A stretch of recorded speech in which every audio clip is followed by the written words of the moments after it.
Pay very close attention right now to beings who are working to oppress the divine feminine or the feminine energy, including all feminines.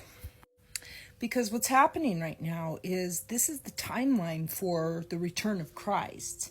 And the return of Christ has been very misinterpreted by people all around the world for a long, long time, partially due to the infiltration of religions that kind of misunderstood or maybe even intentionally created a false perception around what the return of Christ really means.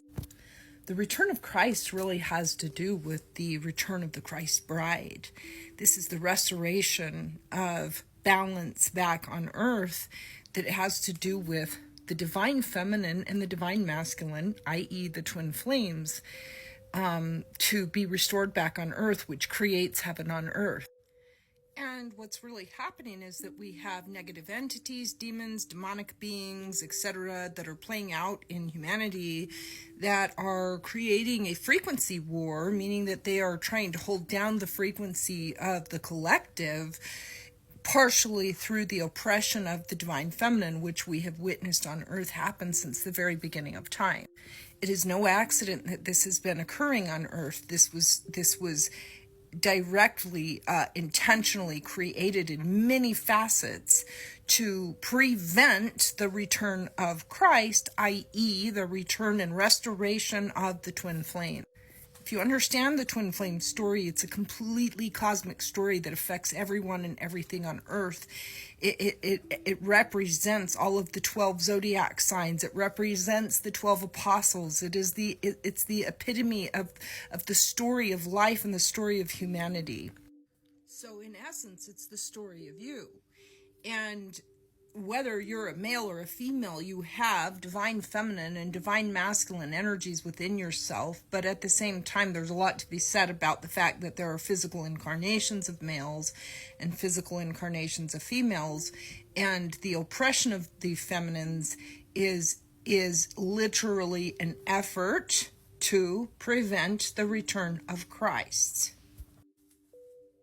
And there are attempts that have been made all throughout history against the divine feminine through different political belief structures as well as religious belief structures that have been designed and orchestrated by archonic beings, again demons or people who are working for demons, and they've created structures throughout the entire social sphere of humanity to put a net or a web over the divine feminine to prevent her from rising.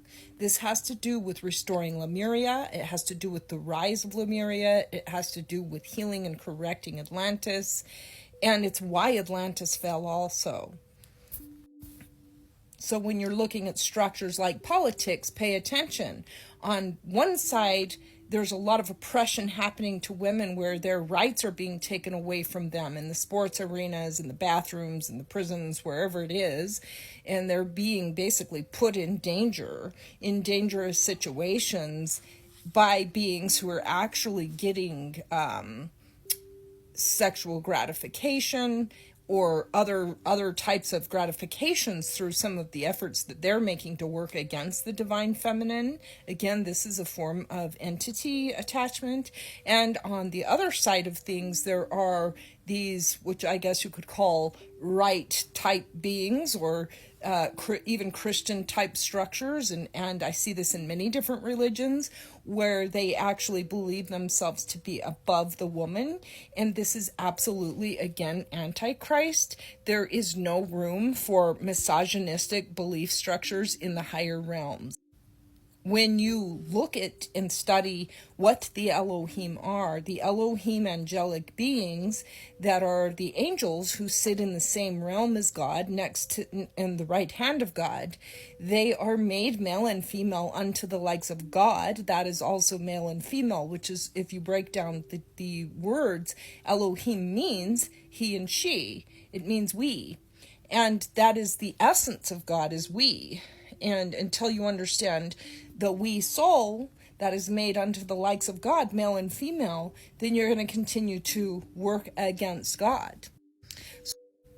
So when you're paying attention to people, whether they be on the left or right side of political arenas or different religions, pay very close attention to how they're treating the feminine. Because if they're not honoring the feminine equally, like Yeshua said, love thy neighbor as thyself means equally, means don't put them above you and don't put them below you. Love them as they're you. That is the way. Anything that is a repression of somebody else is an antichrist behavior. Sorry, it cut me off. So also, this is a frequency war. So this is an attempt to lower the frequency of the whole collective, masculine and feminine, because if your frequency is lowered, you're not going to be able to stand in alignment with your high soul and your higher self, and therefore you will not be able to achieve your own Christhood or your own ascension process. And this is another big problem with the faulty teachings that are on the earth right now, is that they have misled you from many, many, many angles to keep you disempowered so that you would become a slave to them. And that's what we're seeing on earth play out all around the globe.